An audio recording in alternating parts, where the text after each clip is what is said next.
although they did start working with the Beals revolver in the year of 1856, it would not be the same as what you think of the Remington New Model Army today.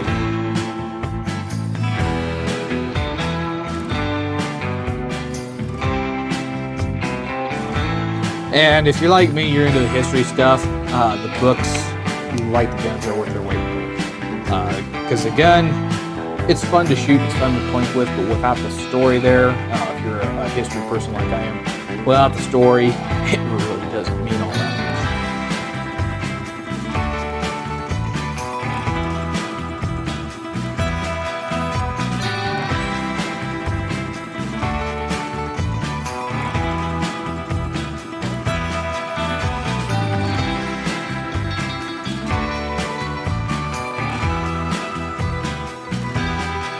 Ruger Security 9. Can I redraw?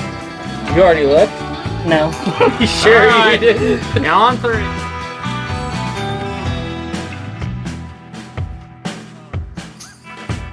Another pro, at least a pro to me, is these guns are kind of a project. I like to look at them as I'm getting an advanced kit build in the mail whenever I get one. So it's a project that you can go down the road and you can either leave it as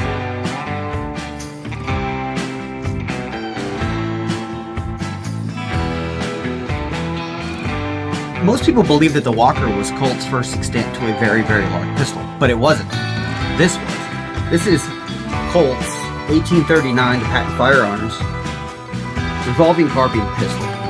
It is massive.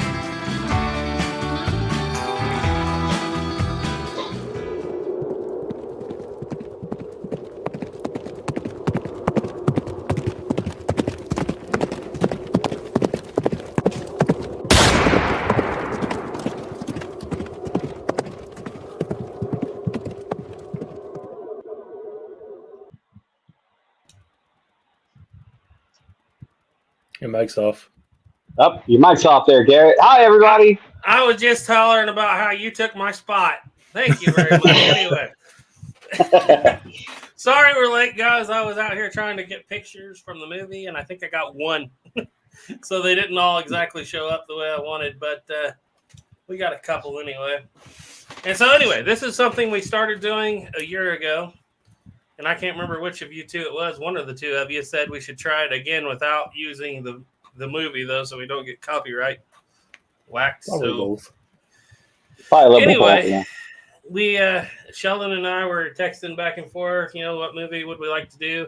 We wouldn't do one of these ever so often, and I just kind of came to mind. We were running through older movies, and Windwalker from 1980, I think, came to my mind. It was one of my one of my grandma's movies, and my sister really liked it.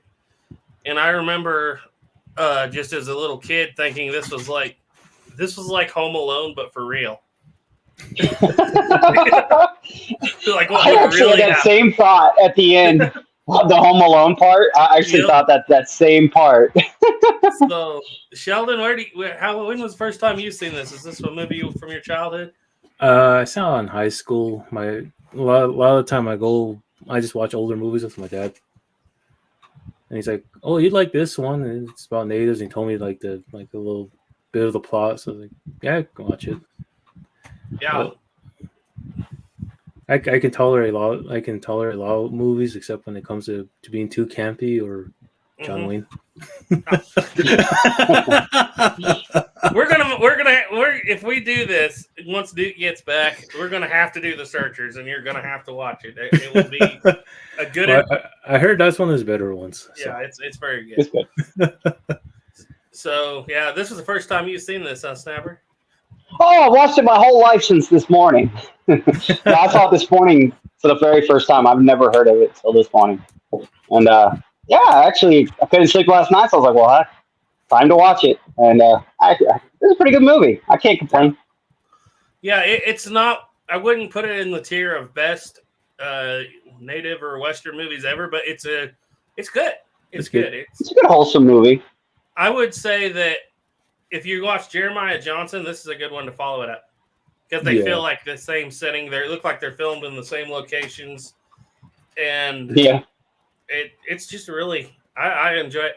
I hadn't seen it in, like I said, over 20 years probably, and going into it with a little more knowledge now than, of course, I did as a kid, I could really appreciate some of the things that we're going to discuss about this movie. And for any of you that don't know, the movie we're talking about tonight is the 1980 movie Windwalker. And I really don't know anything about any of the people that star in it. There's one big name, but I can't even. Terrence Howard, is that his name? I think so. Yeah, and it's just no big names really. Maybe in the native world, but I think most of them are white actors. If you look I'd say that was my first thought when I saw this. Was like, why does every main actor look like a white guy with a lot of makeup? Because they were. I think the only because they were. I mean, I figured that's what it. Because it looked like the women. And, the kids were definitely native. The women were definitely native. But it's like the two main males. You know, the main characters. They were just white with a lot of makeup. Yep. Yeah. And by the way, I remember the old commercial of the Indian that's on the side of the road and trash flies by him. Well, it's better than that. I feel like it's better than that. Well, Iron Eyes. Yeah, Iron Eyes. Isn't he like Italian or something? Yeah. Yeah. Yeah, the Sopranos were excited to find out about that. I mean, it shows you how close the Sicilians and natives are. Because I remember reading about this one World War II veteran. He was a full blood, and when he was in the service, and when they landed in Italy, he found a pair of farmer's clothes and threw them on and was walking with the rest of them. The Germans didn't think he was American. That's crazy. Jake Lovell said it was Trevor Howard and James Remar is an actor I know. Yeah, one of them was the dad from Dexter. One thing I like about the movie is besides the narration, it's all Crow and Cheyenne. Yeah, I don't speak any of them, but I can, you know, I don't know much, but I can tell that they're Crow and Cheyenne because I live in the area, and Cheyenne has to me a lot of pauses. It does. I was going to ask you. I knew you probably didn't speak either language, but if it sounded authentic. From what I understood, yes, because a few times, you know, on YouTube, I would wonder how Crow sounds, and they have whole Bible passages in Crow on YouTube, and I started listening, and I was like, yeah, we should be towards the end of it. Looking, we're still in the middle, like. Let's go. This is like they talk really slow. Well, that's very interesting because, and I actually made a list of notes here, and I sent them to Sheldon a little bit ago. But just thoughts on the situation, which I have to commend them. It feels like you're watching something like Apocalypto. You know, it makes you feel really smart because you have to read the subtitles. Yeah. Even though you know if it is or not, but I enjoyed that. There is a little bit of English in it when Windwalker, of course, narrates for himself. Mm-hmm. I don't know if maybe Trevor Howard couldn't get the language or what, because he narrates all his stuff in English, and it's kind of jarring. I think it was just more for the audience. Yeah. You know, just so, you know, the audience doesn't feel too alienated. Yeah. So. It very well could be. My favorite, too, is the 1980s style, like, light behind the person with the smoke. You know, towards the end, like the girl. It's like that looks like every 1980s rock music video ever. Yeah, it does.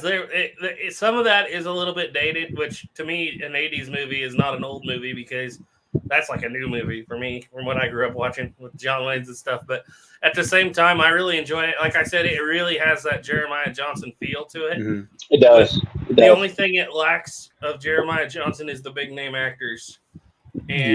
But they also, and I got to give them credit for this, they picked an awesome time to tell this story because, and this is something I wanted to ask you, Sheldon. They present it like it's set in 1797, and it's set in the what I would assume is Wyoming, Montana area, right? Mm-hmm. And they present it as no contact yet to any extent with Europeans. I think at that time it would have been really rare to even see a white person, and if you've seen one, and if you've seen one, you know, it would have been like, you know, just a rarity. Yeah, because at that point those tribes were really not uncontacted, but they were, you know, Well, I know at the time the Blackfeet were already trading with the Hudson Bay Company for firearms. So, according to, I think it's George. It's one of the Bent brothers. He was like a historian for a Cheyenne later. I think it was George Bent Jr. Anyway, he says in like the early 1700s is when the Cheyennes first got their metallic, like a first iron knife gun, stuff like that. So it would still been common for him for a lot of the tribes to still be using their non-trade goods. Yeah. So. And I felt like they could have included a gun, but at the same time, I kind of saw what they were going for. Yeah.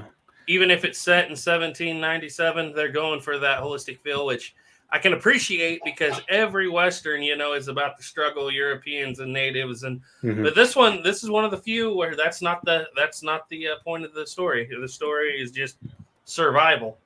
Yeah. It's very apocalypto, and if you guys have seen that movie, it's very much like that. It's kind of weird.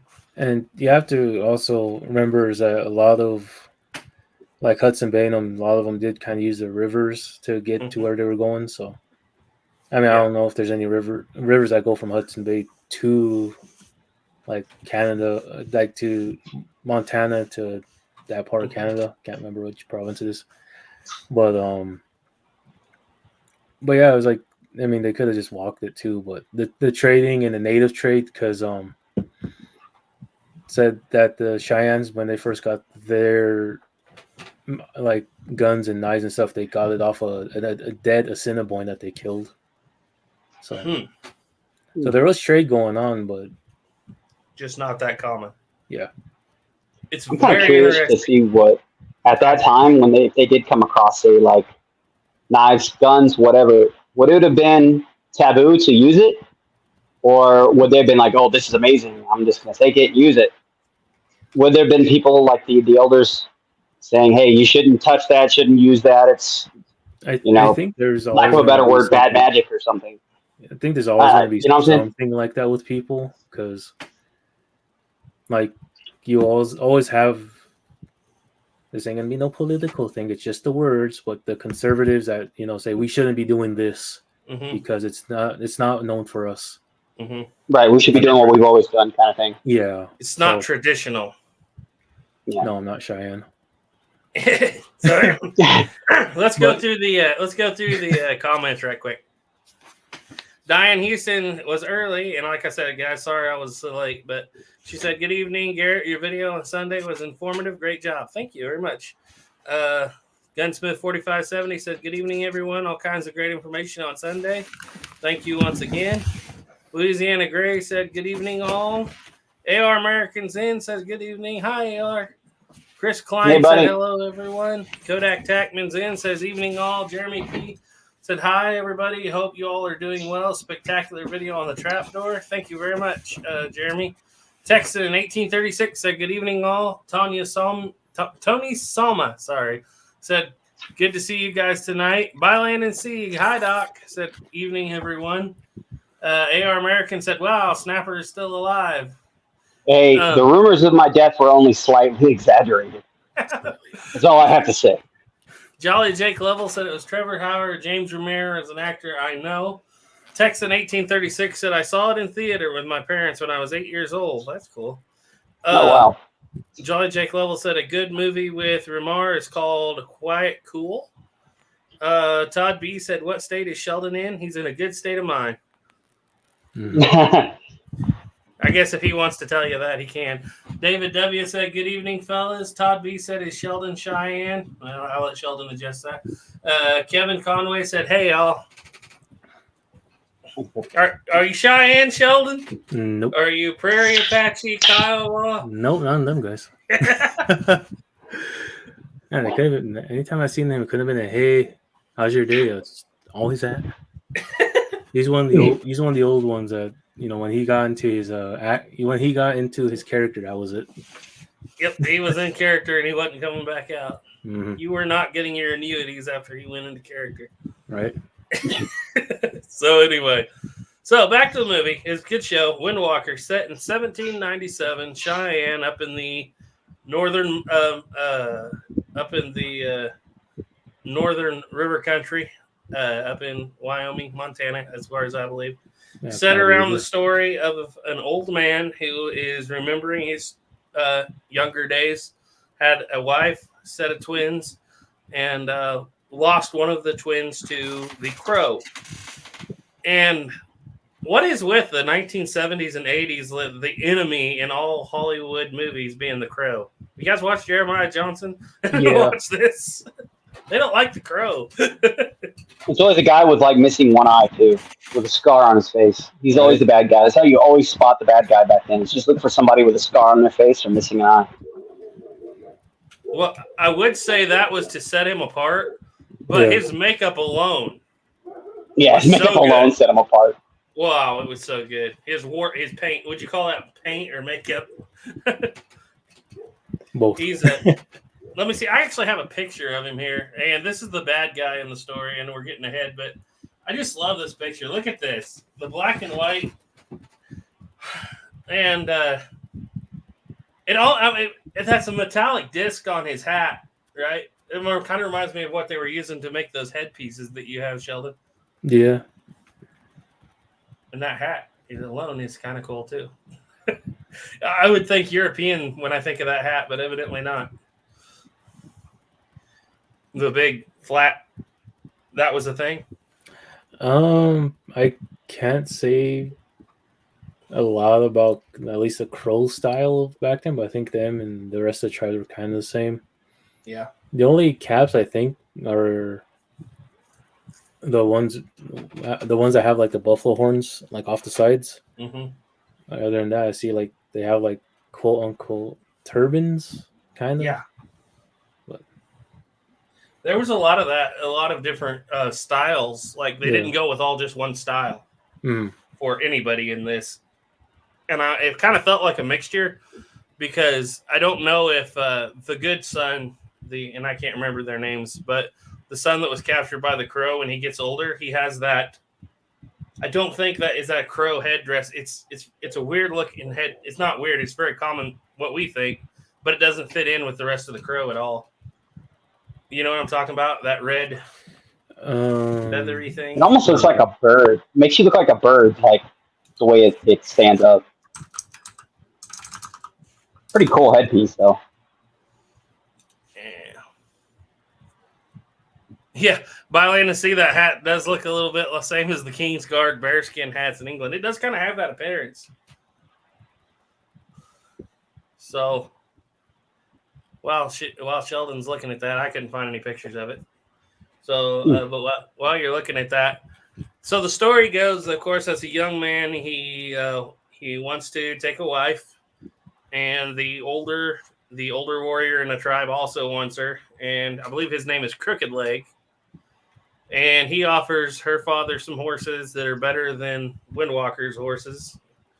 And so Windwalker goes on a faraway trip. And did he say where he went, who he raided to get those horses? He said it's the enemy. He just said crow.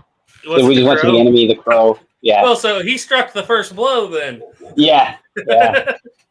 So he brings back, and this kind of I'm trying to understand this. He brings back all these horses and gives it to her father, of course, and then he gets to marry her. And what I didn't understand was the other warrior, Crooked Leg, just randomly got thrown out of the tribe. And I assume that's just for the story, because I'm sitting here thinking, why in the world was it that shameful that he didn't have enough horses, or what? He just got thrown out of the tribe for no reason. Yeah, I think it was just more for a movie thing. Mm-hmm. The funny thing is that Crooked Leg, I think he was like probably out of that whole little scene. I think him and the dad were probably, and the mom, they were all actual native actors. Yeah. Oh, I saw the thing you were talking about on the red piece. You see that nowadays too. It's called a porcupine roach, and you mainly use it for dancing. Okay.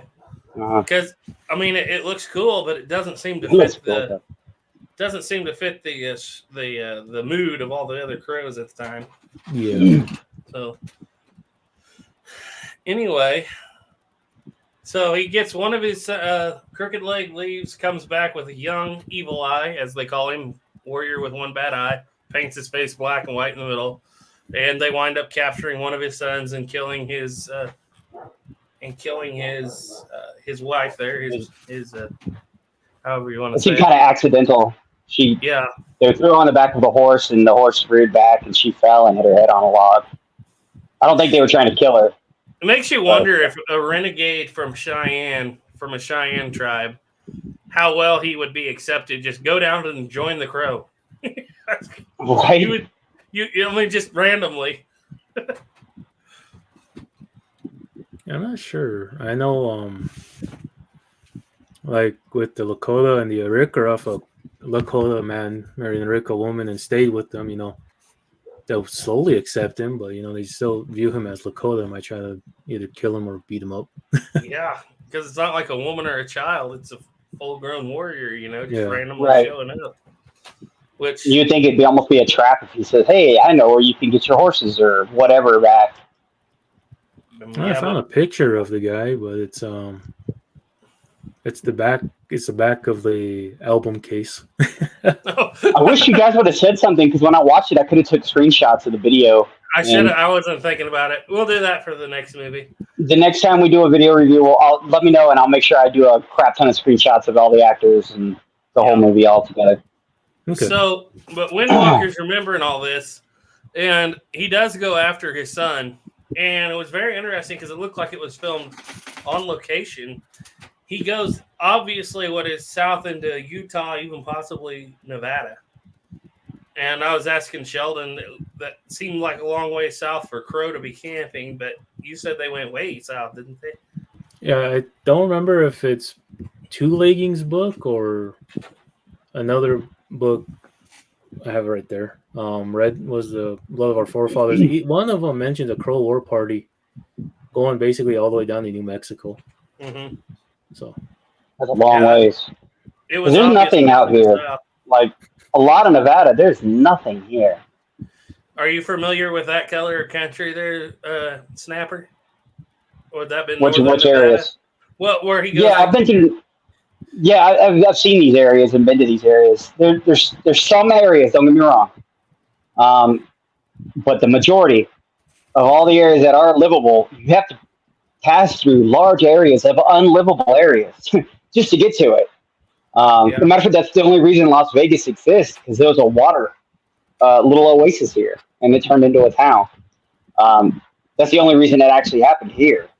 But most of the desert, especially here and going into towards California with the Death Valley, basically. But even going north, Arizona area, there is rains, and there are areas that there's life and greenery, but not much. I couldn't imagine a large group of people anyway surviving. I mean, they could. I'm guessing if you knew the area, but as a white guy who has no idea, I couldn't imagine surviving in this area. I couldn't imagine there's any way to survive in this area. They could live in places we could only imagine or dream of living in. I don't think I'd want to. It would be a miserable existence. Look at the Apache. Look what they lived in. Yeah, that's true. That is true. And they just knew how to live there. But he goes hide down out, there. yeah. He obviously it looks like he travels from Montana, Wyoming country down into Utah. Almost gets his son back. Yeah, almost does. Captures or gets a chance to talk to his son. Hands him what I call a talisman. I don't know what the word would be for that. It's like some kind of family heirloom, something that represents the Cheyenne family, not the Cheyenne people as a whole. What you got any thoughts on that, Sheldon? What is that? The thing around the neck that they always are passing back and forth. It's a necklace. That's what I thought he was going to say. Well, I was going to say, is there like for you, for Lakota, for your sub band, did you have an insignia, some kind of nothing like that? No, back then, basically you just went off of the lineage. There was no flag, there was no insignia, nothing like that. Mm-hmm. You might have like family colors, but usually just up to the person. And when they say where you're from, you go off. Yeah. saying which band, sub band, family, like that. So that might be more of a Hollywood thing then, but yeah, it carries the plot. yeah. Just like Crooked Leg bringing the crow in, that carries the plot. Yep. So anyway, he shows his son this necklace thing, which the son loses his, and he winds up getting into a fight in the most well-lit canyon I have ever seen. Like there's a Yep. prairie fire going on somewhere for the amount of firelight that is going on in this canyon. But he winds up. You know, we had here in Nevada, we had this weird thing that happens every like 40, 50 years where I forgot the name of the call. It's like a blue moon or something like that. And it's just an insane amount of light off the moon. And it's quite astonishing because it's so bright outside. You don't need light at all. You cast a shadow, everything from just the moon at night. And that's what it reminded me of. It's like, that's how well lit that canyon was. Is a once in a 30-year opportunity, 34-year opportunity. He just picked the perfect day with the blue moon or whatever the heck they call it. It was great. It's crazy. You can almost wear sunglasses at night here for a little bit. It's crazy. This is where I wanted to get Sheldon's thoughts, because this is the first time that the weapons really come into play and are seen well in light, and we have stone spears and war clubs. And man, those war clubs, as a novice in war clubs, I don't know much about them. Man, they look good to me. It looked like somebody took time and detail on those war clubs, because you don't just see the stone, you see the decorations down the handles, the wraps, the little tailings coming off the end. Something you would see in a museum. What did you think, Sheldon? Honestly, as much, I like the movie, but to me, a lot of what they were wearing kind of just reminded me of like gas station native art. Oh yeah. I was gonna say we have that here big time. The beadwork is a little either later or not at all. Yeah. Because I think at that time, especially that time, it would have been way more common to see quill work. And if you ever see a work club with the wrap around the handle or anything, that's gas station. Man, well, they got me. I'll say that. I liked it. I thought it looked pretty good. Like, I got all the best of the gas station work clubs. So what you're telling us is this is like 1950s westerns. If we were looking at guys with belt loops, and it was coming out. It was coming out of it. The fact that you see almost everyone wearing all the tribesmen wearing buckskins and even running around in the snow wearing them. It's more authentic than the good old loincloth. Yeah, than wearing pants with the loincloth over it. Yeah. Well, what I'm saying is we would see they're more accustomed to, like, we see in 1950s westerns where all the cowboys have belt loops and Stetson and cattleman creased hats and stuff. That's kind of what it was looking like to you, for natives. Yeah, some of their costumes are really good. The kids, yeah, I like the kids. But yeah, kids are my favorite part of the whole movie. Honest to God, the little kids at the bit, like the ones towards the end. Those little guys were incredible. They just sucked it up and did whatever needed to be done. Macaulay Culkin had nothing on those two. Yeah, no. Heck, they set traps the whole 9 yards. So anyway, old man is dying in his old age. He only has one son. He has two grandsons, a couple of women there in camp. And it's interesting because the whole family is in the teepee, and I don't know if it's because he's dying or what. They got him in this wigwam-looking thing out to the side. So, and another thing, I was like, how come is this family unit all by itself at this point? Mm-hmm. Does that strike you as strange? Yeah, a little bit. Like I think like the Cheyennes and the Lakota, they were like similar enough to where they, they became allies, but it was like each like sub band would basically be like a family. Mm-hmm. Like you can say Red Cloud family for instance, and it would be like him, like his teepee, his household, maybe his kids and daughters, like his daughters or sons, and maybe some brothers and stuff. So it wouldn't be much in like a sub band, but like maybe 50 people at max. Mm-hmm. Or they call it Tioshpayes and Lakota.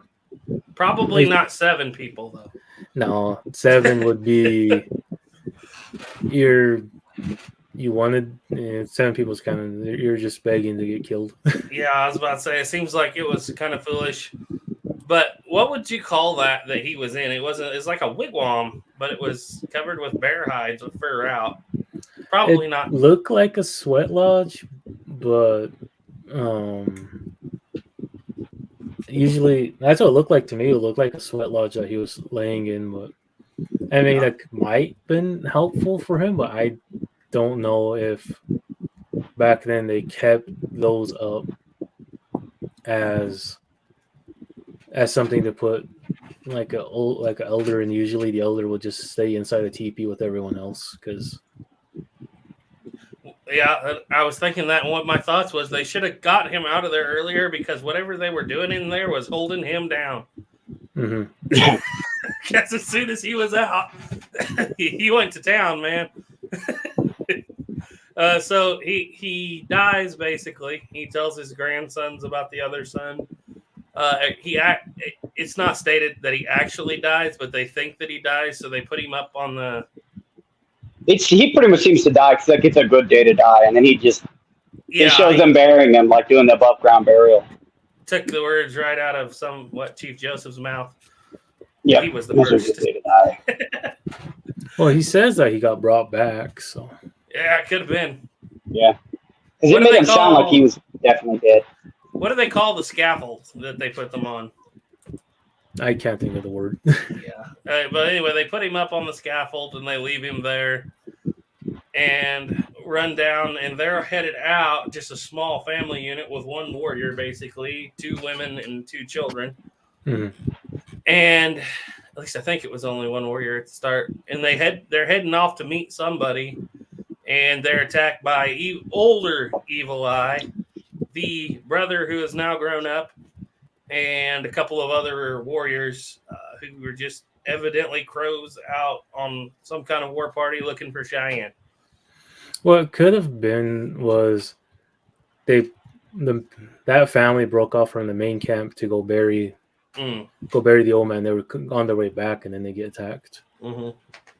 That would make more sense, because that is something that did happen, or they'd stay behind while the camp moved, and they'd just catch up later. Mm-hmm. And obviously, I'm not. You probably don't know the answers to everything, but the question that always strikes my mind is: it seems like it's awfully cold, deep dead of winter for a Crow raiding party to just be wandering around Cheyenne land.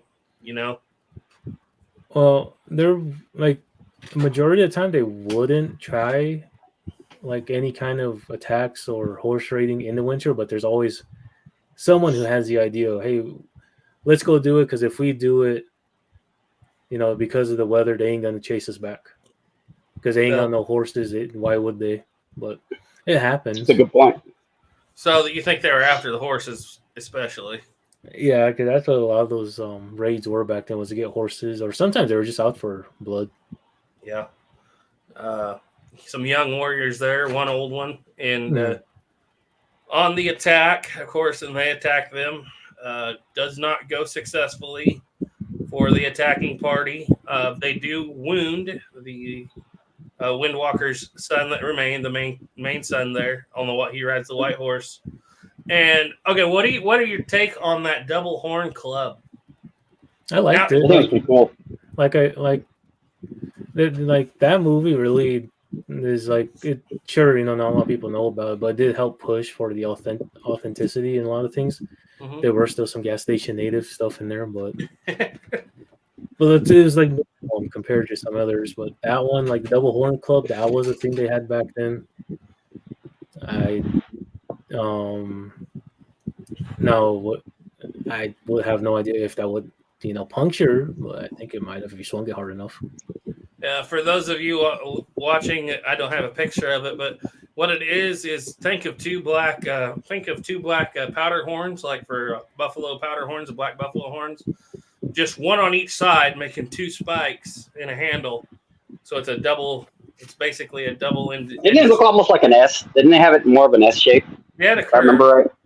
Yeah. Well, yeah, the horns did, but it was a very interesting weapon. It stuck out to me anyway, so it did its job. Caught my attention. Yep.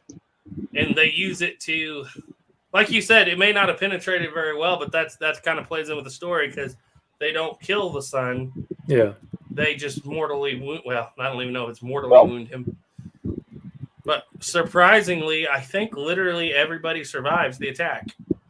Mm-hmm. And the women drag the warrior back in to kind of a little bit of a wooded area with the children with them. And the other brother, who's been long lost, comes along, kind of knows they're there, lets them go, doesn't really act interested. So all this time, all of a sudden, old Windwalker wakes up. And all he can think is, grandfather, it's cold. Yeah, I would think that. And I'm telling you, this guy ended up with the short end of the stick for waking up from the bed. I can tell you, like, I've had bad luck in my life, but that guy's luck was bad the second he woke up from the bed. I'm telling you, getting him out of that sweat lodge or whatever it was and some fresh air, that was all he needed. That's all he needed. Once he broke the scaffolding down, fell down 20 feet of mountain, landed with his spear, fell down, or was chased by wolves, fought the wolves off, fell down into a cave that had a grizzly bear in it, which reminded him of when he was younger. One of his sons had been struck by or swapped by a grizzly bear, and so he had a scar. Kills the grizzly bear. Which is part of the plot. That's part of the plot towards the end. So he fights off the wolves. He falls down the mountain. He falls in a cave. He fights a grizzly bear with a spear. He was dead 10 minutes ago, and he's got more gumption now than I do. And I mean, he did the greatest acts of heroism that every single one of our, Davy Crockett, all of them fighting off a bear with a knife. He does it with like a stone knife or a club. And he just wakes up, oh, the bear's dead. Well, I guess I killed it. He is Man, so good. I'm telling He you. tans the bear's hide before he leaves the cave. It's completely tanned. It is aged out. It is whatever. It was smoked. It's the whole 9 yards. And then he carries that bear's hide out of that cave with him. And keep in mind, he was dead 10 minutes ago. So, I think you're right. I think he was just fine. He just needed a nap. And then he woke up and was like, well, I guess I got this. Well, Sheldon, they don't make them like they used to, I guess, huh? No. I think the whole plot of the story was like, we are way weaker than our forefathers, that's for sure. This guy was dead. At least we thought he was. But, in all honesty, like you just said, it's nothing different than we watched at Davy Crockett as kids, with him killing the bear, smiling down the bear and killing it with a knife. That's exactly what it was. It was legend. Didn't even get wounded. A little bit of ketchup stains because somehow his ketchup in his pocket broke. But yeah. Oh, that was it was really interesting. Let's get to a few comments here before we move on with the story. Let's see. Bylane, see that hat looks like the King's Guard. Yes, I got that. Hardy's in, says hello, you silly humans. Great Pilgrim's in. Hi, Pilgrim. He said hi, guys. Bylandon C said a super moon in the desert is very bright. It's kind of crazy. Gray Pilgrim said, great show Sunday, Garrett. Tell Sergeant Ethan he did well, except for the blue uniform. I'll be sure to remind him of that. Franklin Horse said, were you trying to remember the term medicine bag? I don't remember us talking about that. Might have been. Gray Pilgrim said, guys, speaking of Indian films, seen the movies based on the novels of Tony Hillerman. 4 of them, Skinwalker, The Dark Wind, Thief of Time, Coyote Waits on the Navajo Reservation, are highly recommended. Stars 90% Native Americans. Are you familiar with those, Sheldon? I watched most of them as a kid, and I think Dark Wind is an AMC TV show right now. Oh, cool. Takes place I think that Dark Wind takes place in the 1970s. Well, that's through the comments. Back to the story. What happens next? He randomly he heads home. And he finds them randomly in a teepee. Well, they went home, evidently, right? That was back to their teepee. Or they built a teepee in the middle of nowhere. One of the two.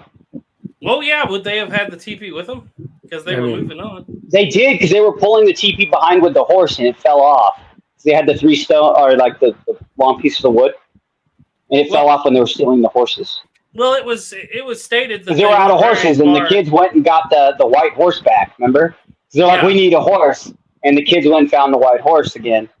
Because they just looked at it, I need a horse, and these two little kids.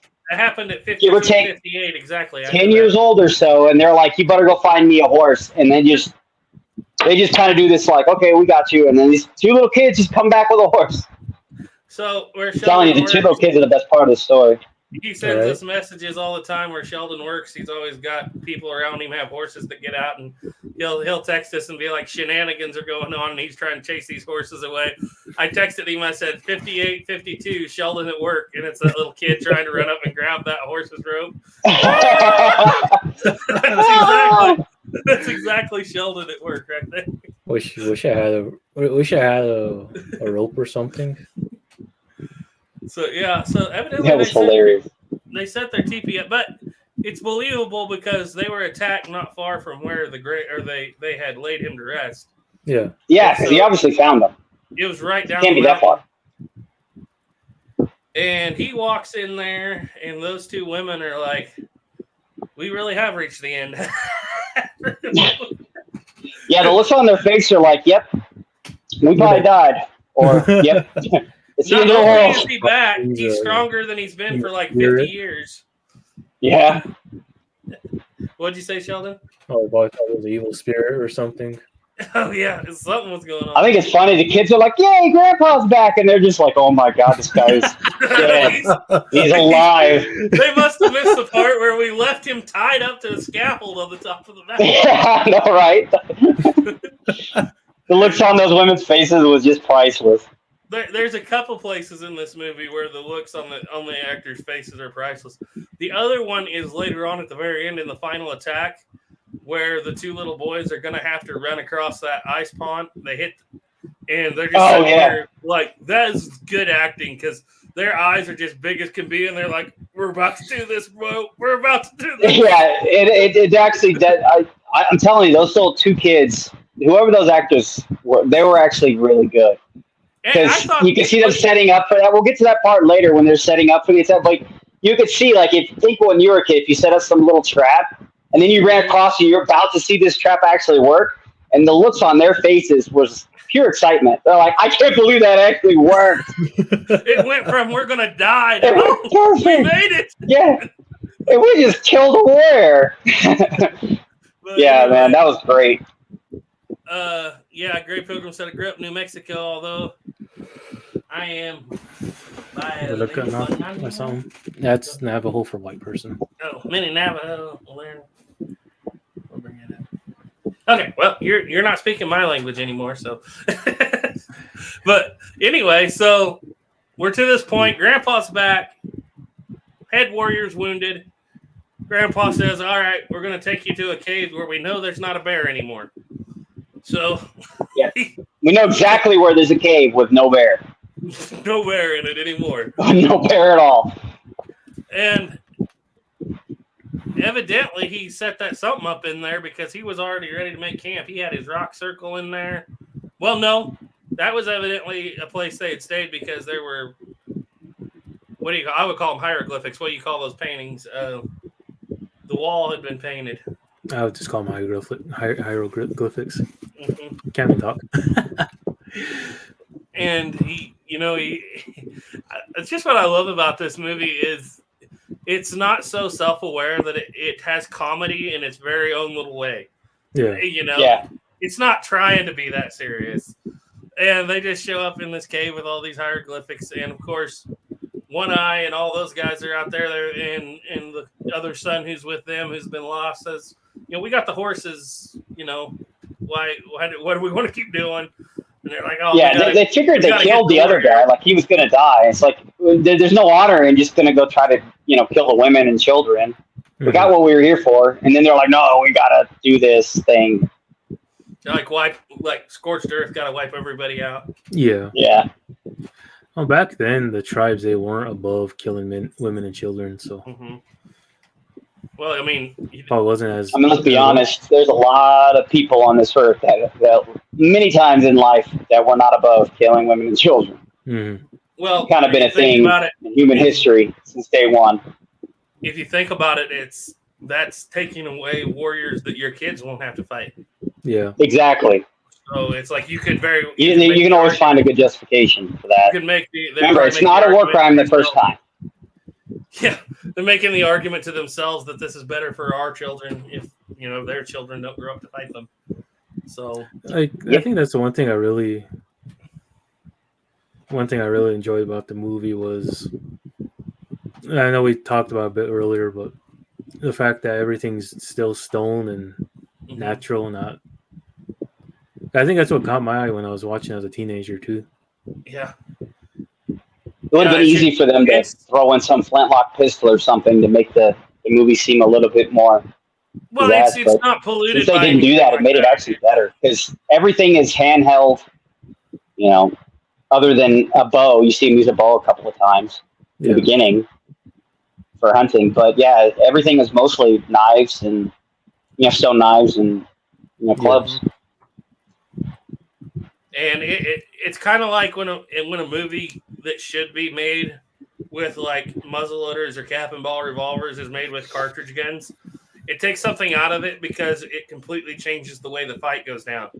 So if they add even one firearm to the story, even though it's possible, I guess they could have, it would have completely changed the way that the story was told because this is tooth and claw, stick and rock versus I'm gonna kill you, you're gonna kill me. It's just a matter of who's got the most determination in the end. There's no equalizers. Yep, there's nothing from a distance. Yeah, and a woman versus a man, it's not going to end out well for the woman usually. No. But then that was an interesting point because at one point the two little kids' mom gets down, and the one brother looks at the other, and he's like, "We're gonna do this." He grabs a big old stick, runs up and knocks it. I don't know. It seemed like it was a little too easy to knock him out. But it's a movie still too. But he had some he was ferocious. that scene. I'm lucky. I'm happy. I live by myself because that the sound. That didn't sound right. The fighting noises she was making. No, it didn't sound quite right, huh? Sounded like it was almost enjoyed. But, I'll be right back. You guys can continue talking about it or talk something else. Okay. All right. Well, I just want to get to my favorite part. That's when Grandpa grabbed the two little ones and was like, "You want to learn how to make a whole bunch of cool traps, basically?" And walks them around and shows them everything. Come on. We all had this happen once in our lives. You go that uncle or grandpa who took you out in the woods and showed you how to make some kind of a trap for like a rabbit, a rat, whatever. And that was the part of the movie that was, I love that part. They're just walking around, say, "Hey, do this, do this, do this." And it shows a little kid leaning on a tree to get it all the way over while he's tying it. The whole, just like you said, Macaulay Culkin style, Home Alone. Yeah, except for theirs are deadly. Theirs are deadly, and they actually worked. Like, it didn't just make it look like you killed the person and they back 10 seconons later. It actually worked. And that leads us to that part. Let me get through a couple comments here. Franklin Horse said petroglyphs, not hieroglyph. Oh, sorry, yeah. Said petro rocks, petro. Autocorrect. Great Program said, "Yep, I've seen many. Most are at least 1,000 years old." Yeah, see, I'm not all that into that. If Duke was here, he could have told us all about that because he's a geologist. But no, in this part of the story, obviously he brings the family into the cave and he's like, "Get ready because there's obviously no hiding or running from these people. We're going to set some traps and we're going to do battle. And it's going to be two preteen boys and an 80-year-old man. We're going to take on what amounted to, I think, some hardcore killers. Yeah. At the time. And so what all hardcore killers? I know the one trap in the ice. The ice trap. There was a tree trap. I think that's the only ones I remember them covering because it just showed them working. The tree knocks the dude off the horse and he falls, and then an avalanche happens and kills him. Yeah, no, well, that avalanche. I was going to wait for Salvatore to get back for that one. That avalanche was crazy because it was brought on just by the one Indian seeing a track and doing a war whoop.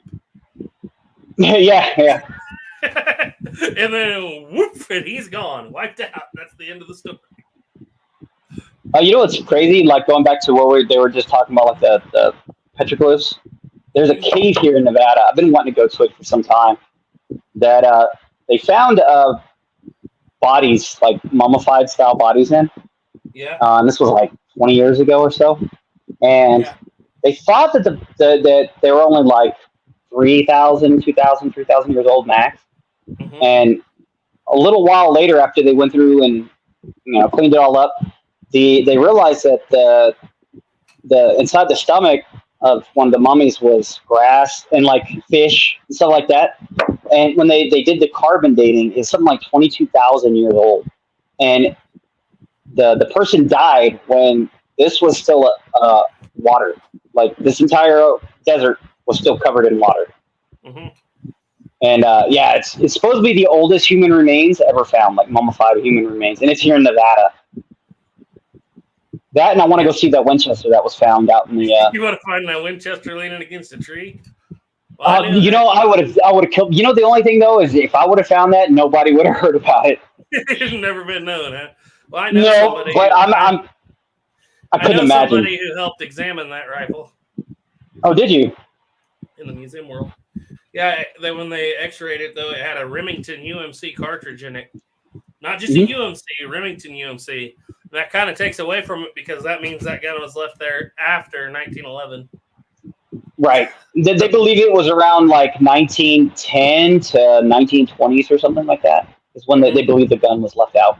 It would be cool to say, hey, it was left there in 1890s or 70s. But just the fact that this gun is set up there for more than 100 years. This would be a good time while we're waiting on Sheldon to let everybody know that last week we were talking about whether or not there was a converted Walker. There is. There is. We found, we didn't find one. We had somebody show us one. Doug Dukes, which probably we would have probably found it, but he had a picture himself standing there with it. So, Doug Dukes showed us that there was a Walker. It was converted. But like you said, it was 44. In Mexico. It was 44 Henry, yeah. So it wouldn't have been very powerful, but it's still, there was a converted Walker. And it wasn't like the cap on the back style conversion. This was actually a gate-loaded style conversion with an ejector on the side. It was a full-scale Richard Mason type conversion. Yep. So super cool. It was a Type 3 conversion, too, so it was done later on. So it would have been done way later on. Do you know that they actually made walkers? And it wasn't a Colt Walker, but the Mexico. In Mexico, they actually made a crap ton of. I know for in the 1880s, 70s, and 80s, and 50s, 80s, 60s. During the 70s when the big Walker boom, everybody wanted to collect Walkers. I'm pretty sure there are a lot of people to this day think they have $1 million Walker. They have $1,000 Mexico Walker. Yep, but hey, it's still cool because that thing was still made in the 1860s or 70s or 80s or something like that, and it looks like the real deal. But the markings, it's just a little different if you know real Walkers. Yeah. And Colt quality is not the quality that's there, but it's still cool to think that you might have seen things that look like Walkers if you were near Mexico. Yeah. So by Landon sees that Snapper, I'll go help you find another Winchester out there. If you come here and help me find the Spanish treasure galleon, here in my stretch of desert. You know what I'm looking for still is every time I go to Arizona, when my parents were there, I would always try to go out to the Superstition Mountains. There's a whole case of dragoons that were coming back right after the Civil War. And it was right during the Civil War, right after the Civil War, and they were being loaded through the Superstition Mountains, and they were being packed to one of the forts in Arizona, and they ended up being chased and got attacked by the natives there. They fought them off, and they ran, and they fought them off, and they ran, and before it was all said and done, the only people that were left was the supply sergeant and the officer, and the officer ended up surviving, but they said they put the guns in a cave and they buried them. And he even said, hey, it's in this area. But the thing that kind of makes it dumb was the fact that the officer was the first time he'd ever been to this area. The supply sergeant actually was stationed in that area. So he would have been able to find it, but he didn't make it. And so the officer tried to lead them back to where he thought he buried them, and they never found them. And still to this day, and they're actually numbers. They're actually serial numbers. You can find that these guns would be that have never been found. And what sucks is where they're believed to be, there's a dam there now. So most likely they're underwater, which sucks. Or there's could still possibly be in a cave, a small cave in that area, a whole freaking box of third model dragoons. Which, somewhere. Which, boy, I tell you, man, I couldn't imagine even. Who knows what the condition would be? Because it's desert. It doesn't. I mean, it rains there, but not much. If they're not underwater, and then being that these were in shipment, so that they're going to be in a case, probably in wax paper.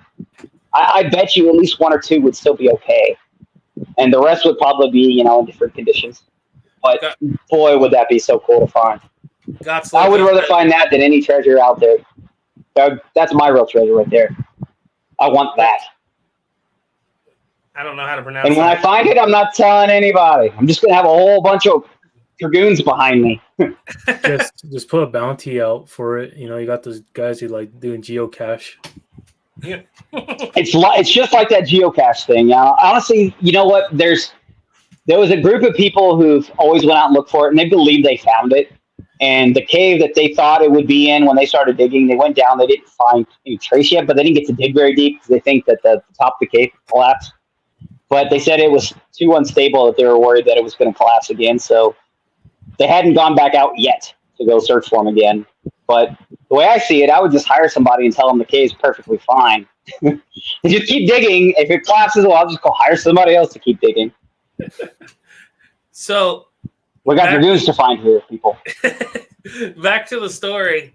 Where we left off was before the next morning attack with the little kids and Windwalker go out to set up the traps. But before I get there, Sheldon, what would you consider, like a lot of us consider as far as Western movies, movies like Josie Wales, Lonesome Dove, those to be like pretty close to historically accurate, there or Wyatt Earp, not Tombstone. The Kevin Costner, Wyatt Earp. They're movies that are like on the edge. Of course, they're not 100% right. You can always find something. What would you say is, in my mind, bury my heart at Wounded Knees there, but I'm no expert on the subject. So, what would you say is a good movie that you can say this is accurate? This is pretty good stuff. Like in general? Yeah, in general. So we have a scale here. We have, like at the end, like if we say we have John Ford Westerns down here where it's like nothing's correct at all. And then up here, what's the upper end of that scale? You found a time machine? Oh, yeah. I mean, movie-wise. Is there one that just sticks out to you as this is really, really good, best as they could do? I really hope you get some crazy answer that's like just way off, just a full Garrett. Like in terms of his overall accuracy, like if you the closest to historically accurate any native movie that would be, you looked at it now and you say, okay, that was about as close as any movie has ever gotten to accuracy for like native everybody movie. Says about Josie Wales, we have one or two things wrong here and there. Gatlin, but everything else seems right. Wouldn't have walkers, but the clothes are good, the guns are good, the acting's good. It looks good.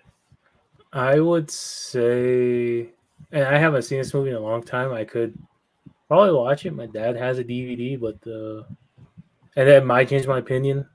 Mm-hmm. But some of those old TNT movies were pretty good. Like the Crazy Horse one. If I remember right, that was pretty accurate. Yeah. I would love to see. I would see like Dances with Wolves in the terms of the clothing and stuff. Mm-hmm. Not the. Not the white guy. It's not a white person. We don't know what they're saying. It's like it's not even 8 years before you had a whole damn treaty. Yeah. That is interesting. Yeah, because it's kind of like they transported the Indians and the natives out of this movie directly up into 1860, and now we got the first white guy shows up in 1865 or whatever. Yeah, they won't know what it is. So Never it's seen like one before. The TV show Into the West was pretty good. Mm-hmm. And overall, I don't think there is a one movie that has 100% authenticity when it comes to the native side. Mm-hmm. Because in order to even simulate a actual camp life, would take a it would take a bit, even if you're just framing tanned hides and making it look like you're tanning them, or Mm-hmm. you know,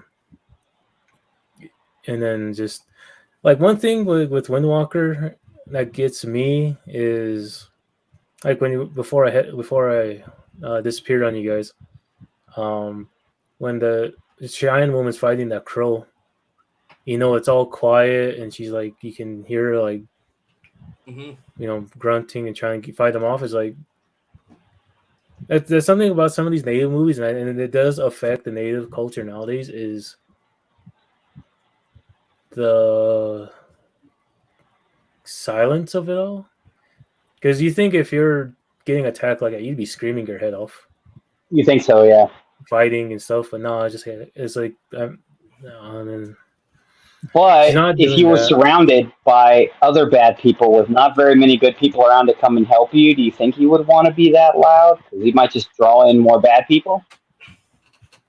I mean, they're already going I don't know. through, and if Do you have the presence of mind to think like that in such a situation? That's true. Yeah. Do you have the presence of? Because I mean, anybody's who's ever been to any park ever, anytime any person does anything, there's always some person screaming their head off. Like anything happens, there's always some girl somewhere screaming as loud as possible. Mm-hmm. I mean, no, when it came to that, like you think she'd be trying to, fight more or scream a little bit more, to get him off. But it's kind of like that shot kind of reminded me of like when you get first time actors and tell them do this, and they're like barely doing something because they're too embarrassed. yeah. You don't want to get too carried away with it. You're not going for an Oscar. Yeah.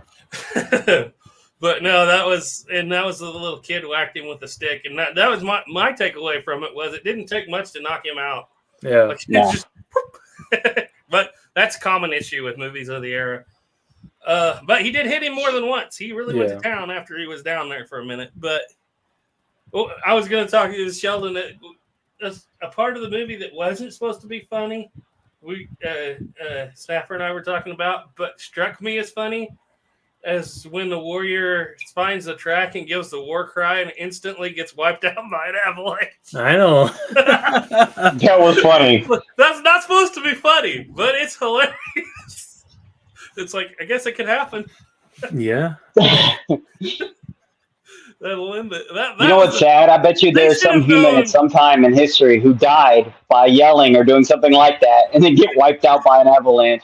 And it wasn't even a big war whoop or anything. It was just one little whoop. Nope. It was done. But they should have known right then their luck was not with them that day. They should have just No. I mean, you think the second they realize that somebody is back from the dead, maybe you should just leave it alone and go away. I don't think they ever realized that. Yeah, I was gonna say besides the old Crow warrior, I think that young one that was kind of, I think the rest of those warriors, I don't think they knew that old man was even around. Mm-mm. They just thought those women and children, That's true, because he didn't even realize that was his son until he wiped the makeup off. Mm-hmm. But that gets us back into the story because we're setting up for this battle. They head down into where they think the teepee is, and they drag the teepee out, and nobody's in it. And this is the point where other son, long lost son, says enough is enough. I think he's got a bad feeling about this since we just lost somebody in an avalanche. Mm-hmm. Which you think you would? I'm just saying. And he's like, I'm of God. I'm leaving. And this is one of those movies where I don't think they could have ever put in that no animals were harmed in the making of this movie, because that horse was struggling for real to get through that snow. There's a couple places where it was obvious that they tripped horses up and this and that, but that was a cool scene, him riding away from those other warriors. Just like that horse about didn't make it, but he was determined to get through that deep snow. And then we come on into, they're going to track him up to the cave. And they find his pole, his Yeah, spear. Spear. It was a spear. As kind of a warning of don't, come here kind of thing. I guess that's what you would see it as. It was almost like a actually please do in single Yeah, file. it kind of was. Like we're right here. We're even down a spear. Yeah, exactly. Nothing to defend ourselves with. But this whole time, and I was trying to remember all the traps. Like I said, I remember there was an ice trap and a rope trap with a tree. The rope trap with the tree, and then the avalanche trap was kind of it. And the avalanche was not even really set by them. It was kind of an act of the Great Spirit. Yeah. So, and could you imagine if you were Crow and you were there and you realized there's a guy back from the dead too? Like, and he was Cheyenne. You think you would be like, should I be Cheyenne? Like, am I wrong? Are we the baddies? I'm just saying, a guy comes back to life. Was it? I got to stop and think. Was it the rope trap they used to capture the other brother? It was, if I remember they right. Knocked yes. The horse down and everything slides down the. Yeah. It was. They're going to kill him, and Windwalker tells them he won't die. Bind him. Yeah. So they take him down into the cave, and instantly this guy starts putting together 2 and 2 from when he was a kid. He starts to see the talisman, the necklace, and the first thing he starts into his mind was that man had told him when he was little, "You're Cheyenne, you're not Crow. Cheyenne, you're not." I think Crow. when he saw his brother, because they're supposed to be perfect twins, same guy plays both. He goes, "Why does that guy look just like me?" Mm-hmm. Yeah. I think that's when he started putting it together. But it takes a while because he kind of just lays back. And I love the scene with the little, I think it was a little girl. Yeah, she's eating that meat. Yeah, a piece of meat. And she walks over there, she toddles over there, gives him a piece, and he bites it. And then she's like, let's play this game further. She starts biting it and chewing it and then taking it out of her mouth. And he's like, I got to eat something. Oh, that was a good scene. And then I'm telling you, honestly, I think the kid actors in this movie were they were really good. They did a great job. Because at one point, I don't remember, where was Windwalker when the ice trap was going off? I don't remember. I just know that there's just the 2 little boys. Yeah, so they're down to, the first warrior comes into the cave, right? Yeah. By himself. Yep. I called him Redface. He had the upper red paint. And I'm trying to remember. I watched it, and now I can't even remember exactly what happened at that point. He runs into that same woman and tries to fight her. Yep. Uh-huh. And then doesn't she kill him? She hits him with a rock in the head, didn't she? Yeah. Yeah. Yeah. I think she kills him. Yeah. So now we're down to just 2. And we have Evil Eye, because we have one guy captured, one guy killed by an avalanche, one guy killed in the cave. So we have Evil Eye and one more, the yellow-faced warrior with the gray hat. And that is when the grandfather... he gives them a talk. It's almost like the rite of passage thing without the rite of passage. Because now you're warriors, We didn't do anything, but you're about to go be warriors, so yeah. And they head out, and that is one of my favorite scenes because they act so good because they're watching this great warrior on this painted horse coming down the side of the mountain, and they're looking at each other like, it's go time. It's go time. It's go time. Yeah. And it's like it takes you back to like the 10-year-old you going, this is go time with your buddies trying to do something crazy. They literally look like they're about to fear for their life, but they feel like this is the only way us and our family are going to survive because their eyes are big as saucers. Their acting is so good. And what do? They take off and hit him with a stick? No, they hit him with something. No, doesn't he start chasing him? That's when he falls through the water. Well, he does, but I thought they might have come down on him or something. I can't remember now. I thought that they were running, and they run past it, and when he's running, the horse and him fall into the ice. They fall through the ice. They do. They had chopped out a circle in the ice with just barely holding their weight, luckily.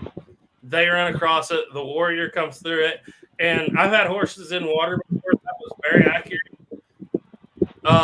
when you get off of a horse's back in water, a lot of times, you know, like on True Grit and stuff, they'll show like you get off the horse in the river and you swim beside it. That's a bunch of hooey. If a horse gets in water and panics, the first thing they try to do is use you as an island.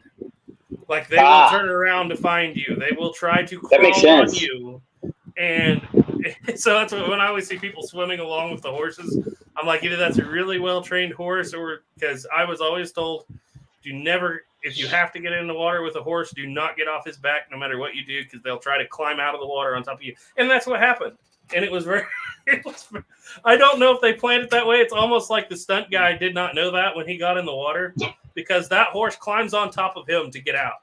And he comes bubbling back up to the surface. And of course, he can't crawl out because it's too slick, and he drowns. Mm-hmm. Yep. Well, any thoughts on that scene? I love that scene. I mean, it's a good scene. I don't really have much to say with it. They were counting a lot on the fact that ice didn't refreeze, or that it was strong enough to hold both of them before that. Yeah. I mean, it could be done, but I like that scene a lot, especially when you could tell it wasn't scripted, because that horse, as soon as that stuntman's off his back, that horse turns sideways and starts going like this on him, trying to crawl out of the water. I love old movies like that before there were green screen and CGI, because it's kind of like you see that everything is real. The Mountain Men movie, you know, you seen the Charlton Heston Mountain Men? I've been wanting to watch it. Oh, it's one of those things where horses were probably killed in the making of that movie, because everything is so. It's so like running horses into each other, rolling them down the sides of mountains, and I don't like the horses being hurt, but at the same time, you can never replicate that with CGI. Yeah. No. So there are a lot of older movies where it's like, how in the world did they pull that off? You know, with a horse or whatever. Yeah, it's like or they, you know, like a tripwire, or they dug a hole for the horse to fall into. It's like, wow. Or like earlier when they caught the other twin, you know, they use that, what was it, snare on that horse, and it goes tumbling down the hill. Mm-hmm. Yep. Yeah. That's what it was. And I noticed those things. That's why I said when I seen it, that's why I said they probably can't say no horses were not injured. But you don't want it to happen. You don't want the horses to be injured. But at the same time, you realize this is not – when you see it, you realize it cannot be replicated. Like when you see, say in The Revenant, where they run those horses off the side of the cliff, obviously CG. And then when it happens, you're like, it's cool. But at the same time, you're like, we just went to a cartoon. You know, it doesn't look right. So I was impressed with that ice scene. So now we're down to just one warrior, Evil Eye. And you would think he's about as old as Windwalker, maybe a little younger. He should be, because he was roughly the same age, if not older, than Windwalker in the beginning. I mean, Windwalker looked younger than him. Yeah, I don't know. Maybe he didn't spend so much time in the sweat lodge. That sweat lodge was bringing him down. That was like depleting his health bar. Rapidly. All he needed to do was be put up on a little, you know, get a little fresh back air. out in the ice, way up in the fresh area, and then he's out there killing wolves and bears within seconds of being back alive. He just needed that nap. He just needed a good nap with some good fresh air, and he would have been fine. He got a second wind. So about this time, the son, obviously the other son, has discovered this is what's going on. He gets in contact, obviously, with Windwalker. He's like, I'm your son. Blah, blah, blah. We know what's going on. Windwalker cuts him loose. Windwalker walks out of the cave to do battle with Evil Eye, as he calls him.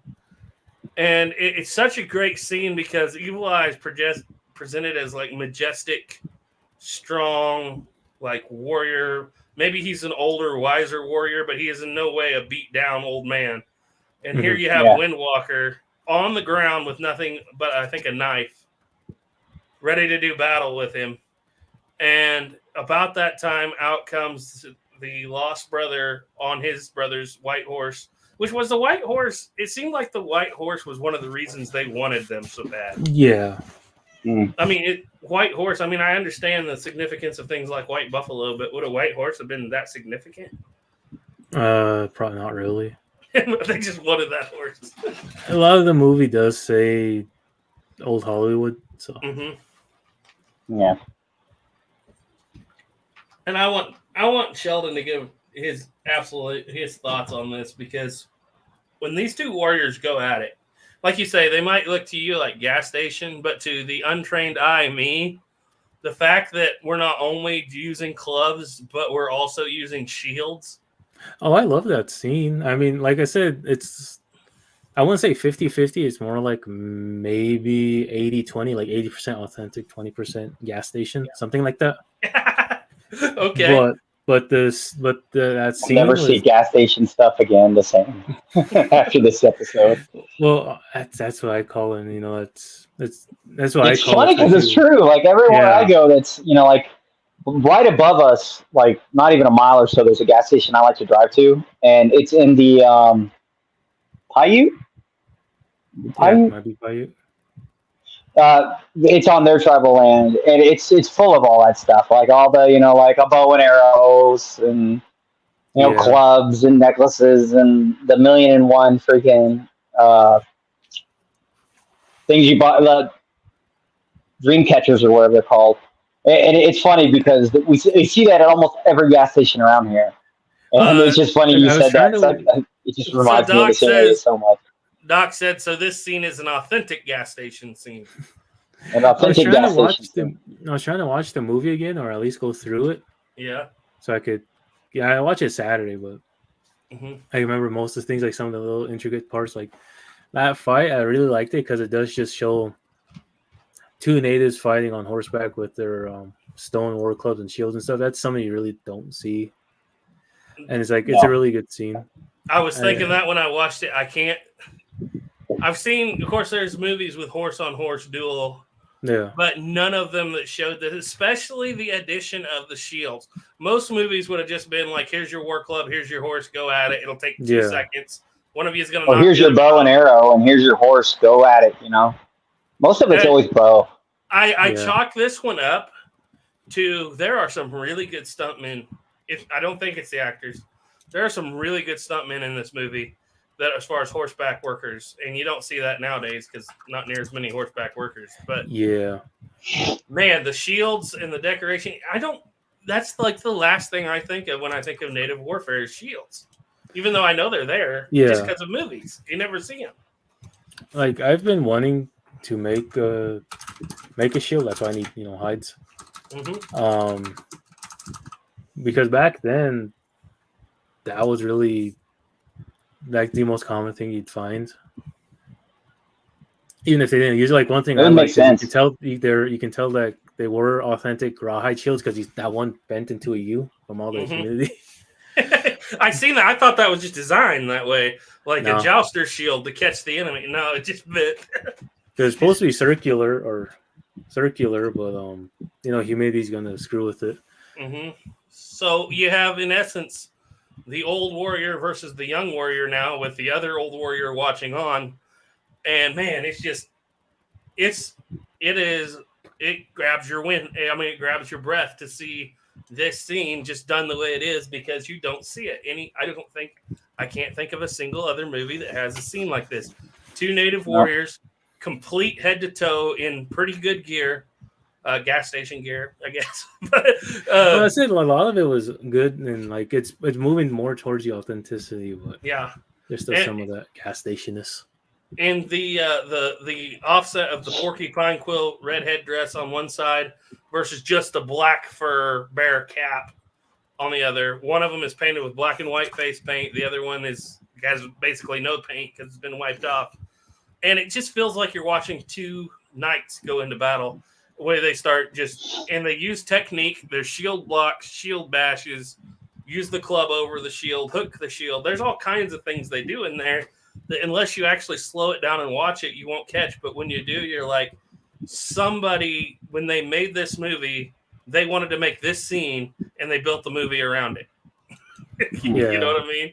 That's what they had in mind to do. So anyway, old man watching on. Finally, Evil Eye. Who gets knocked off their horse first? I can't remember now at this point. I think it was Evil Eye. Yeah. Yeah. And the other warrior gets down, and Now I got to remember how I was so taken away by the original. He Flash. doesn't kill him. He opens his chest up and sees the pendant that he had as a kid, Mm-hmm. if I remember correctly. Because I mean, I did see it this morning, but I do have a crappy memory. Yeah, my And he memory's so basically, bad. if I remember right, he lets him leave because he's like, this guy literally raised him. I mean, to him, that was his Mhm. dad. Yeah, my And he memory's so basically bad just. that I have the movie open right now. Yeah, you might want to tell us how it ends. This whole time I've been watching it. I've watched it all, and now I can't remember the end because, like, I literally was so blown away. I stopped and rewound and slow watched that battle scene before it was over, like 3 times, and then I let the ending play out. But I don't remember. Like I And, said, a lot of what they're wearing yeah. in it is really good. Like both of them, you can see the quill work. I don't know if it's Hollywood Magic quill work, but it looks like quill work on their shirts and stuff. It's not, entirely connected and stuff, or maybe on his, but I was just thinking from now on when we do this, we have to rate these movies now on the gas station scale. Loves to Bucky. The gas station scale. the Bucky scale. But again, I would say a lot of it is good. Like right now, it shows on my screen. It shows what's his name? The brother that was raised by Crow. I don't remember his name. Mm-hmm. He just I don't rolled think up and it's he's gonna fight the beef eater. I mean, that's what the hat looks like.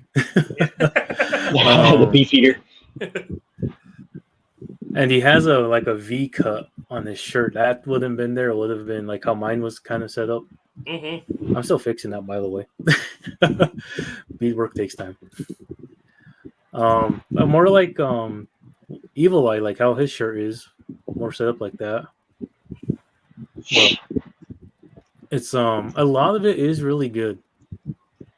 Like it's not total gas station, like some of those B westerns or C westerns, but there's some elements, but not much. But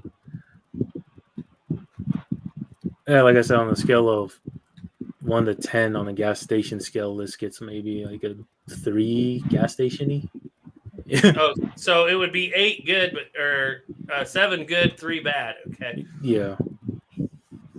I'm really bad. We definitely we should go against that the movie that I have no idea why, but it's always on my feed. It's always in my feed. The guy who killed Hitler and Bigfoot. I heard that's a really good one. That movie. Did you see it? Did you guys? I watched it because I was like, this has got to be so ridiculous that you got to watch it. And it's I liked it. If they would have just stuck with the man that killed Hitler, it would have been interesting. But Sam Elliott crying tears into his mustache, and the tears rolling out the end of his mustache like it's like Wizard of Oz because he killed Bigfoot. I don't know why that movie is always, every time I click on something, if I scroll down just a little bit, it's right there. Just watch it. You need a campy movie to watch for at least an evening. Yep. So, how does this movie end officially, Sheldon? We talked about it. We all saw it, and we didn't remember the very end. Well, let's say that the full ending, like the old guy rides off, thanks to the Great Spirit for letting him reignite his children, and then he just dies. He falls off his horse and dies. Well, he gets again to go. the second time. He gets to go back to his wife, and so that was the. That's basically it. And that reminds me of like the Guns N' Roses style concert with the girl, the light right behind her, with all the fog in the woods. I know why. I was so busy sitting here writing on my phone all my thoughts that literally, like the last 2 minutes, I just was writing. I should have been doing that, like writing, like my thoughts, but I was just like, I just like, oh, I can remember, and now I'm sitting here pulling it up because I can't remember. So my final thoughts, and I wrote this down as that last scene was going, so I didn't notice. I just remembered that he fell off his horse or something. So final thoughts. This is a great show that pairs well with Jeremiah Johnson. Hollywood in the 70s and 80s hated The Crow. Really? So, yeah, Franklin. All right, let's call it the gas station scale. At the bottom is 7-Eleven, and at the top is Buc-ee's. So you're saying, you said 3, so you're saying this is like a 7 good, right? Not a 3 bad. Oh, so okay, let's just try to fix the scale real quick. So 10 would be full blown gas station, I guess. Yeah. Oh no. Okay. 10 would be good. Okay, 10 would be 10 would good. be like no gas station at all. Okay. No gas station at all at 10. One being the One gas is station 7-Eleven. at, the corner One store. I would say like, yeah, okay, a 7-Eleven at the Grand Canyon. I'm about to say the truck stop along the interstate. That's just Yeah. full of. Yep. So yeah, this would be, I would say a 3, maybe 2.5 on the scale. Because a lot of it is good. Like if you look at the costumes, you can see like the deer legs hanging off the shirt, which that would have been the style. And the more like even the earlier the shirts, the earlier the time period, if we go, the more natural the clothing would be versus later on, right? Right before reservations or during reservation, but you had your holdouts. It would have been more cut to. So you're saying 3 as in not good. So 7 would be good, right? Yeah. So you're saying 7 or 3 at the bottom? Yeah, like I said, we need to work on the skill. 7 at the top. We're basically rating it out of 10. Okay. So, 10. 10 would be perfect. Like if we were in a time machine, you can go back and see it, and then 1 would be gas station, hardcore. So 7, 8. Gas station. Okay, 7. So 7 and 8. Okay. Good gas station. Good gas Yeah. station. Good gas station. I understand. Would be like a lot of it is really good for what they have. Some of it's just kind of a little wonky, like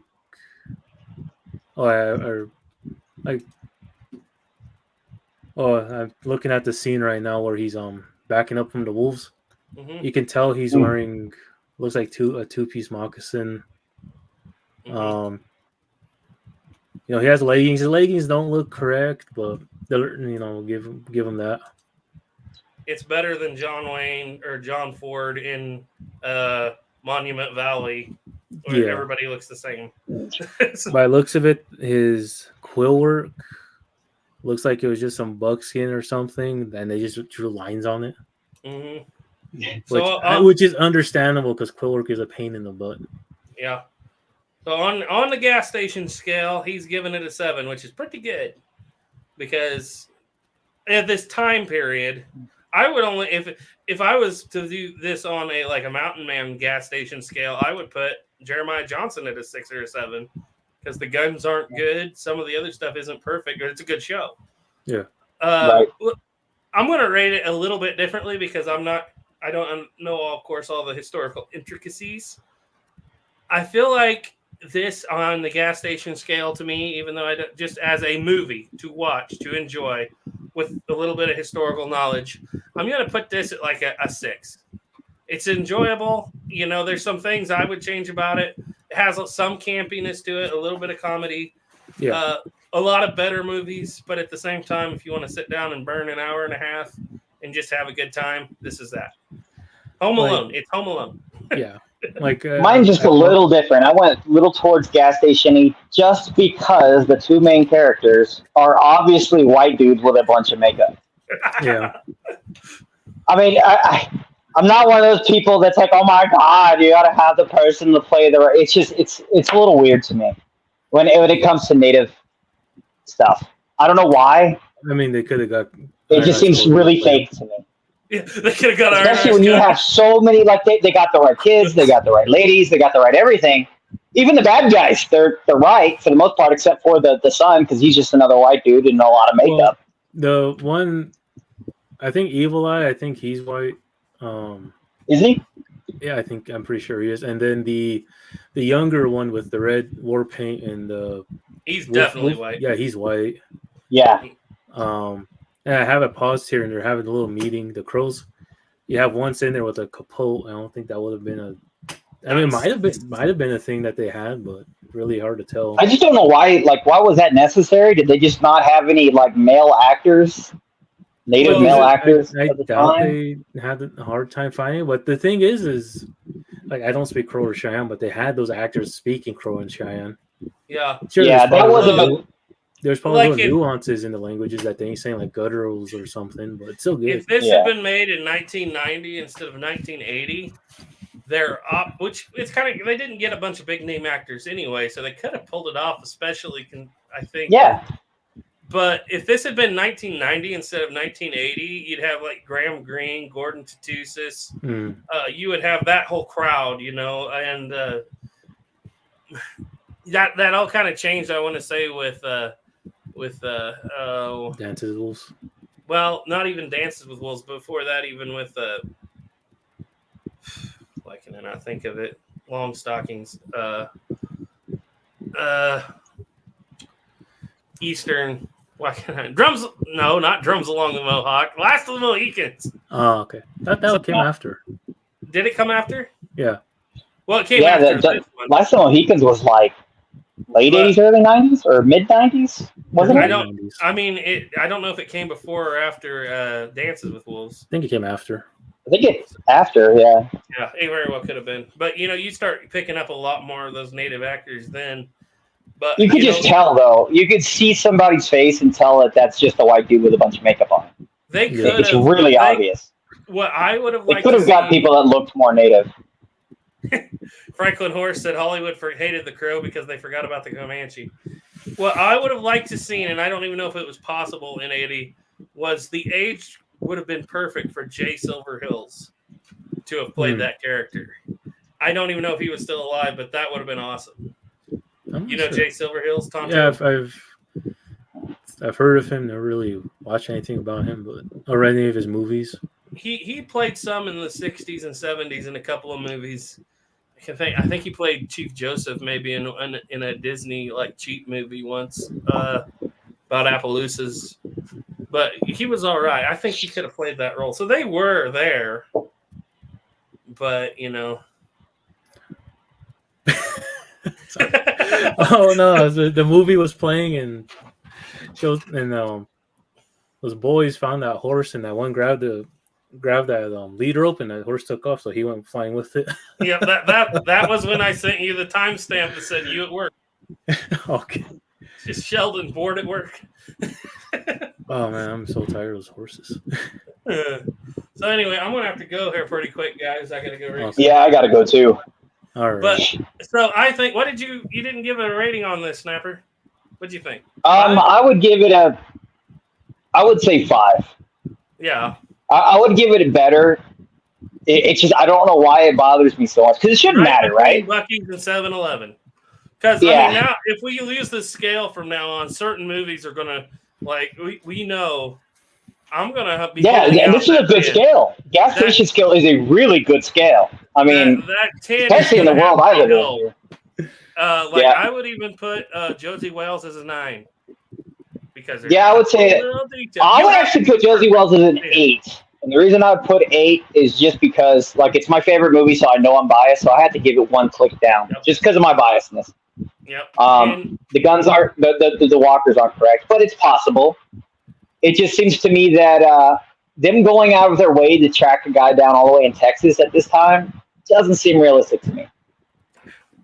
Could be. Even movies like Costner's Wyatt Earp. If Duke was here, he would give it a 6. I'll give it a 9 just because there's only one thing wrong, and that's the wrong busket arrow holster at one point.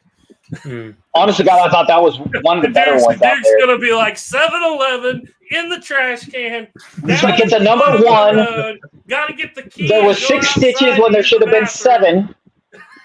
Yep. You got to go in and ask for the key to use the outdoor restrooms. Pumps don't read cards. You have to go in and prepay. That's what Duke's going to rate that movie because it had a busket arrow style rig in it. And anyway, a couple people wrote in here. Kevin Conway said there would be a black guy playing the native guy in the woke version. Yeah, it very well could have been. Couldn't tell because the makeup was so thick on a couple of them. I honestly think that if they would, I'm not a big fan of them remaking movies, but I think this would be a good candidate to be remade because it's all natives and it's a whole native story. There's besides the Capote, there's not a single reference to white people being in the area. Who do you pick? Yeah, but if they remade it now, one of those characters is going to end up being trans. Say it. Just saying. I don't know that that'd be the case. It's kind of turning around a little bit nowadays, but I hope so. especially It's gotten really tough. if they make this, the group of guys that they're going to get to make it would have to be like right there around Sheldon, a lot of them, and they pulled off Horizon without any of that junk in it. So That is true. That is true. All right, Like Sheldon. the most thing they could probably do is add. I don't know how the Cheyennes and the Crow were. The Back then, yeah, you had the two spirits, and they were kind of a matchmaker, I guess. It was a weird thing, though. It's kind of So- like it's kind of what one professor say. For every student nowadays that writes, there have been, what did he say? He's like, there have been 1,000 essay papers written on two spirits more than there ever were two spirits. Yeah, because like Black Elk and them, they say they like it was rare for there to be one. Mm-hmm. So, like they could include that if they want to include something like that to make it, good for the times. But if they just I not think scene for scene remake from the original, they could just omit it, not worry about that. Not everything needs to be sexualized. Just Exactly. just basically remake it as is. You can make Wes Studi the grandpa because he's at that age. Mm-hmm. I was about to say Wes Studi played excellent. You can have Graham Greene be the grandpa and Wes Studi be the Graham the Greene evil eye. plays the daughter's the wife's dad. Yeah, I don't know what it's like they could probably pull out what's his name, Rodney Grant out of retirement, whatever the hell he is. Who? I think this would be a good candidate. Rodney Okay, Grant. so- Rodney Grant, I think that's his name. He plays wind in his hair. The brothers at the age that they were played here, which is in their 40s, probably they look like they're in their mid 40s. I would grab Adam Beach and Eddie Spears to play the brothers. I think one of the Spears brothers would. I think that if you get both Spears brothers, Michael and Eddie, they could pull it off Oh yeah, I never thought of that. because they I look forgot about same. Michael. Because they both are similar. Adam Beach is Evil Eye. Yeah. He's not quite old enough, but Like I said, they could have I don't know. It's just like they could remake it with majority of native actors. It would probably be good because nowadays that it showed like how popular Reservation Dogs was, and it's like they could remake it and push it because that's something and push it more to be more authentic. None of this Hollywood mysticism that kind of screwed up native culture. We don't need the white snake Guns N' Roses vision of the dead wife. oh, you don't need but that kind of is the only thing that like draws him back at the end. But I guess it could be done better. It's like they could remake. I mean, he was like, I could leave now, but I need that White Snake style, Guns N' Roses, in the woods with all the mist. That's the only thing that's going to make me leave this horse and leave this earth. Yeah, it's like I understand it. They could remake it, and do look. This is from the '80s, but almost like majority of the language is Crow and Cheyenne. They could do that again, especially now because there's more push for the tribes to learn their languages. Yeah, and this would have been something really good. It would be a good candidate to be remade and just a little bit better. Yeah, I think I would agree with you there. Yeah, and I think that whereas we don't want to see a lot of white westerns remade because they tell the story completely different. Yeah, this one they wouldn't. I mean, if you remake it like you said, almost scene for scene, there can't be any wokeness in it because that enemy's not there. Yeah. Right. So, there could obviously be, but like, I don't see how. Don't find a way. Like they could make the camps bigger and make it a little bit more authentic and whatever. Yep, that would. I would love to see an authentic, native side of like a really good authentic native side of the Battle at Little Bighorn. The only thing is, I do not. Okay, so when you see the Spears brothers, I don't want to CG in that end fight scene. They can have stunt doubles, whatever, but they got to have shields, they got to have clubs, and it's got to be a real horse-to-horse duel. That's I literally think they had that scene in mind and they built the rest of the movie around it because it's just so good. It's so good. It is a really good scene. And it's just stuff like that you want to see. I mean, especially as a native, is you want to see the intertribal warfare. You just don't want to see Indians fighting white guys all the time. It gets a little boring. You want to see the intertribal warfare, and you want to see the differences even amongst Lakota and Cheyenne, because even though we were allies, there was still the occasional fights. Mm-hmm. But it's just like you just want more of the intertribal and just more of that. I mean, like see something different. Like this book. Yeah. Red was the blood of their forefathers. I would recommend this book because apparently I stopped a quarter of the way through and stopped reading it. Apparently, but that quarter has a lot of good stories, and especially if you're into just the things you don't think of being on a battlefield. Like in that, it talks about Cheyenne having a chainmail shirt, cool. And whole fights is done. Definitely possible. Muskets. It was possible. Definitely possible. Whole fights with trade muskets, and that's like early 18 teens to 18 teens is I think is the oldest story, and it goes up until the final days. But there's like stuff like that. There's good like you could probably remake this Windwalker as like a stepping stone and push it because now you have that Harjo who made, and then you have like the Mark Ruffalo who's big in backing native entertainment, and you have Dallas Goldtooth. He could play an actor, or he could play a native in this movie, and he has a lot of strong native features. It's like Russell Means Jr. I mean, I thought you'd say that. Means is kind of the one. Yeah. It's like nowadays it is going to be a little hard to find 100% authentic looking natives for the movie, but you can push it and the thing about it is that would be the perfect candidate because even if a lot of the actors today are Lakota, I know there's some others, but they're playing the northern Indian tribes between the Crow and the Cheyenne, Lakota. It's closer. So it does fit the people of the era. I think the oldest war shirt in existence now is a Blackfoot shirt from the 1820s because the rest of them either got burnt up or just rotted away. Yeah. But I think getting if you were to remake it, just to even have Michael Badhand come in and be supervisor on a lot of the costumes. I bet he'd make an appearance. He'd make a cameo. Yeah, he can be the grandpa. There's your Evil Eye. Right. He'd pull it off. He could pull Evil Eye off.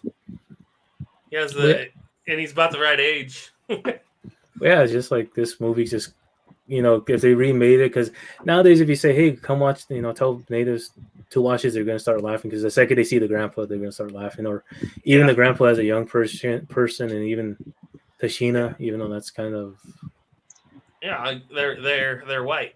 Yeah, but you can put some makeup on, but it ain't going to make you look like it. At the same time, it's leaps and bounds better than the 50s native movies. But it's better than Burt Lancaster playing Massasai or whatever, which I still like that movie. We might have to review that someday. I think it's been a long time since I watched it, but Cheyenne Autumn was, if I remember, it was pretty good. We'll have to do that one. And I actually thought about that, but I don't want to do it without Duke. Yeah. Because he has a lot of input on that. And I love Cheyenne Autumn. They could take that whole, much as I love Jimmy Stewart, if they just remove that whole Jimmy Stewart section from that movie, it would be way better. So much better. But anyway, I think we said everything we can say about it. Yeah. 7.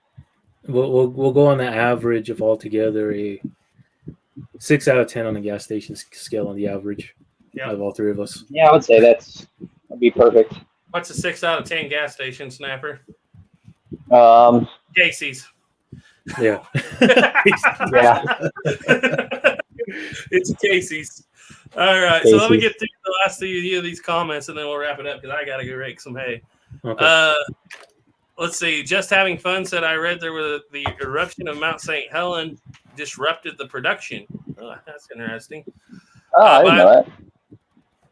By Land and Sea said for a measurement of campiness, you could use the Remo Williams scale. Franklin Horse said, I loved Remo Williams. I even read the books that were never made into movies. Louisiana Gray said, good show, guys. Thanks for bringing us along. Dwayne Harshaw said, hey, Garrett, I've been watching your episode on the CVA mountain rifle. I got one as well. Great rifle. Yes, they are good. You can't see it probably, but it's up there. Franklin Horse said they should make a movie about making spaghetti westerns. Okay, for some people. I'm not a spaghetti western guy that much myself. So I think I you like come my over spaghetti to westerns. they're making spaghetti westerns just about the same time as they were making Josie Wales here in America. Now, which one's the better movie, Snapper? Oh boy, let's not talk about. Well, I love my spaghetti westerns. I am a a good, bad, the ugly, a few dollars more kind of fan myself. But boy, I do love Josie Wales. I just noticed that the guy wearing a capote in this is a native. Who's wearing a capote? One of the crows, and he actually is a native actor. Oh, cool. Well, it's not. You can't say that they didn't have any contact with Hudson Bay at that time. So, is it a Hudson Bay point blanket? Ish. I think at that time Hudson Bay was. I don't know much about Hudson Bay. I know capotes were around because they're like the East Coast ones and up to the Great Lakes. They were making them, wearing them, but. Well, I definitely know that Hudson Bay was already dealing with the Blackfeet at that point, but they were dealing exclusively with the Blackfeet because the Blackfeet, if they tried to get any of the tribes further south, they sent one guy down to do business talks with I think it was the Crow, and he was trying to get through the mountains there where the Blackfeet were. He was a Hudson Bay courier, and the Blackfeet caught him, cut his head off, and sent it back to Hudson Bay and said, "Don't do business with the Crow." Well, I know there was a English trader on the Missouri River, in north or south. I think they said it was in South Dakota, early 1800s. Mm-hmm. Said he made his little cabin out of rotten logs, that burnt down or something like that. But so there was traders coming through, and then you had the intertribal trade. Yeah. So like you trade a bunch of stuff, like the Blackfoot would trade a bunch of stuff to the Hudson Bay, and then their excess they'll go trade with another tribe, yada yada yada. So Hudson Bay gas station blanket, yeah. I don't think we knocked the movie gas station. Just because we can't. I mean, it may not be common, but I don't think you knock the movie for having it because it is possible. It feels like. So anyway, all right, guys, I want to go ahead and shut this down.